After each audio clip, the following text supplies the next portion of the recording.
वसूली सियासत का नारा लगा के वसूली की सियासत हो तो फिर यही होता है। और पॉलिटिक्स बाय डेफिनेशन जो है वो पब्लिक सर्विस का नाम है, लेकिन हमारे यहाँ जो प्रिविलेजेस होते हैं वो दरअसल अपने आप को लोगों से काटने का नाम होता है। मुझे याद है कि एक वक्त था जब सत्तार गबोल साहब लियारी से जीते थे तो वो सिंध असम्बली में गदागाड़ी पर आए थे। मुझे याद है कि जब पहली मरतबा MQM के लोग 88 में जीते थे तो कोई मोटरसाइकिल पर आ रहा था, कोई बसों में आता था सिंध असम्बली। ये चीज़ें फिर आहिस्ता आहिस्ता जब सियासत वसूली की सियासत बन गई तो ज़ाहिर है प्रिविलेजेस भी याद आने लगे, गाड़ियाँ भी जो है वो छोटी छोटी गाड़ियाँ, अब तो इतनी बड़ी बड़ी गाड़ियाँ हैं कि उन गलियों में नहीं जाती जिन गलियों से वो वोट लेते हैं। तो हमारा पूरा माइंडसेट जो है वो यही बन गया। इसीलिए जो मरात का जब भी बिल आता है, जब भी कोई मरात का रेजोल्यूशन आता है तो एकदम हमें काउंसिल ऑफ कॉमन इंटरेस्ट नज़र आती है तमाम मेंबरान में कि सबका कॉमन इंटरेस्ट है कि तनख्वाहें बढ़ी जाएं, मरात बढ़ाई जाएं, बिल्कुल एक नेचुरल अंदाज में। लेकिन सिर्फ इतना बता दें कि जितने परसेंटेज में ये मरात बढ़ाई जाती हैं, जो हमारे यहाँ सिर्फ असम्बली की बात नहीं करूँगा, और बहुत से इदारे हैं कि जहाँ पेंशन का सिर्फ आप देख लें कि उनको कितनी पेंशन्स मिलती हैं, यानी पूरी तनख्वाह पेंशन मिलती है, उसके अलावा जो मरात मिलती हैं। तो इस पूरे सिस्टम में एक आम आदमी जो है उसका कोई प्रिविलेज नहीं है। जिसके नाम पर वोट लिया जाता है, जिससे जाकर वोट लिया जाता है, उसके नाम की कोई भी एक चीज़ सामने नहीं आती कि जी हाँ, जब आपकी प्रिविलेज एक कभी आवाम का प्रिविलेज मोशन लेकर आएँ कि आवाम को क्या मरात मिलनी चाहिए, क्या सिर्फ ब्लू पासपोर्ट आपको मिलना चाहिए और क्यों मिलना चाहिए, यानी मैं क्यों नहीं ये अपने आप को आवाम से जोड़ता। जिस दिन MNA MPA सेनेटर मुंतखब होते हैं सबसे पहले उसकी नेम प्लेट लगाते हैं वो, और ये पहला इशारा होता है कि आवाम से अपने आप को काटने का। तो हमारा जो पूरा माइंडसेट है और जो सिस्टम पिछले 40 साल में एवॉल्व हुआ है उसमें नज़रियात, उसूल ये सब पीछे चले गए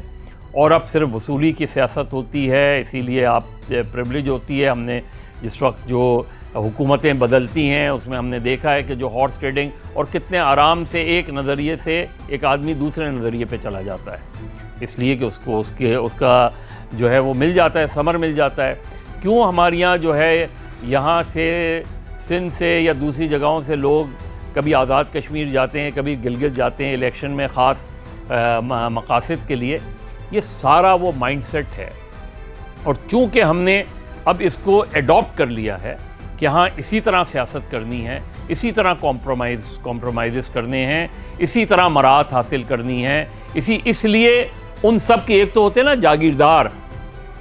जो आप देखें कि जो जागीरदार नहीं भी है, अर्बन पॉलिटिक्स कर रहा है, वो भी अपने भाई को, बच्चे को पॉलिटिक्स में लेकर आएगा। इसलिए कि पॉलिटिक्स अब एक बिज़नेस है,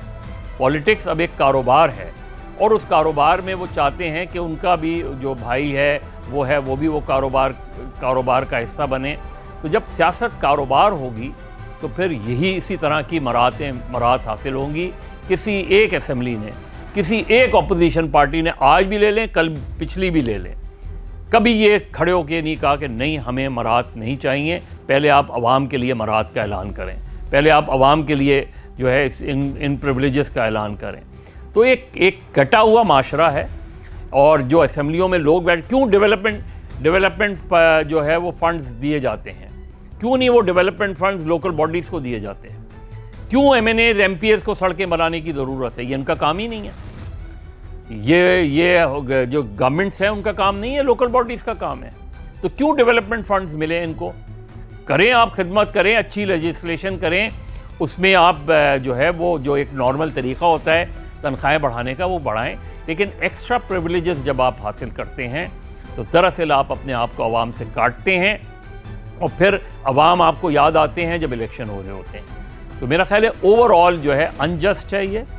अनएक्सेप्टेबल है इसमें। और जिस तरह बहुत से दोस्तों ने कहा, खैबर पख्तूनख्वा असम्बली हो, सिंध असम्बली हो, पंजाब असम्बली हो, बलूचिस्तान की असम्बली हो, यहाँ सिर्फ वसूली की सियासत हो रही है, उसूली सियासत नहीं हो रही। हर इदारे में एक ओम्बुड्समैन होना चाहिए,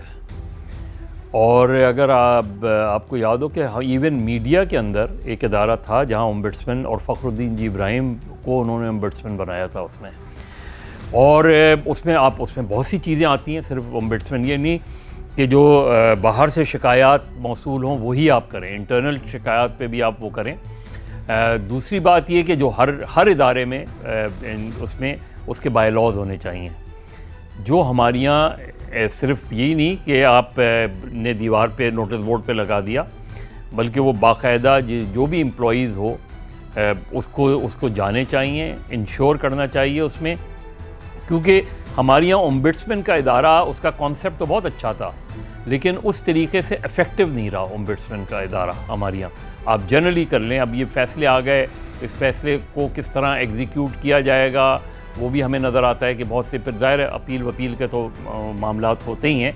لیکن اداروں کے اندر بہت امپورٹنٹ ہوتا ہے، اور یہ مینجمنٹ کی سطح پہ بہت امپورٹنٹ ہوتا ہے کہ وہ کیا میکینزم بناتے ہیں۔ ٹریننگ فار آل، صرف یہی نہیں کہ آپ صرف ایک سلیکٹیو اس کو آپ ٹریننگ دے دیں، فار ایوری امپلائی جو ہے وہ ٹریننگ بہت ضروری ہوتی ہیں، کیونکہ ہمارے یہاں آپ دیکھ لیں اداروں میں جو کیجول انداز ہوتا ہے وہ شاید ایون انکانشیسلی بھی ہم جو زبان آپس میں بیٹھے گفتگو کر رہے ہوتے ہیں، ہم یہ ریئلائز نہیں کرتے کہ وہ اس میں بعض ریمارکس ایسے ہوتے ہیں کہ جو ظاہر ہے جو آپ کی فیمیل کولیگز ہیں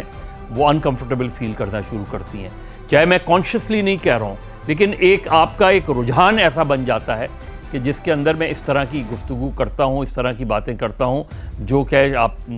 بعض اوقات آپ بہت سے نیوز رومز میں دیکھ لیں، آپ بار ایسوسیشنز میں جا کے دیکھ لیں، بار رومز میں دیکھ لیں، آپ جس طرح کی گفتگو ہوتی ہے، تو چونکہ ایک concept of male dominating society وہ ہے، تو وہ یہ ہم اس چیز کو نظر انداز کرتے ہیں۔ ہاں نہیں میں اس کی بات کہہ رہا ہوں کہ وہ یہ سمجھتے ہیں، تو میرے خیال میں ہر ادارے میں، اور یہ انشور کسی لیول پر بھی کیا جائے، یہ انشور کیا جائے، اگر اومبڈسمن نہیں تو کوئی اور اس کا نام دے دیں آپ اس کو، لیکن بہت ضروری ہے پہلی چیز یہ کہ ایک آپ کے ہر جو امپلائی ہے اس کے پاس ایک اس طرح کی پتہ ہونا چاہیے اس کو کہ کیا کیا چیزیں اس میں چیک اینڈ بیلنس ہیں، پھر اویئرنیس بھی ہو، چیک اینڈ بیلنس بھی ہو، اور پنشمنٹ بھی ہو، تینوں چیز۔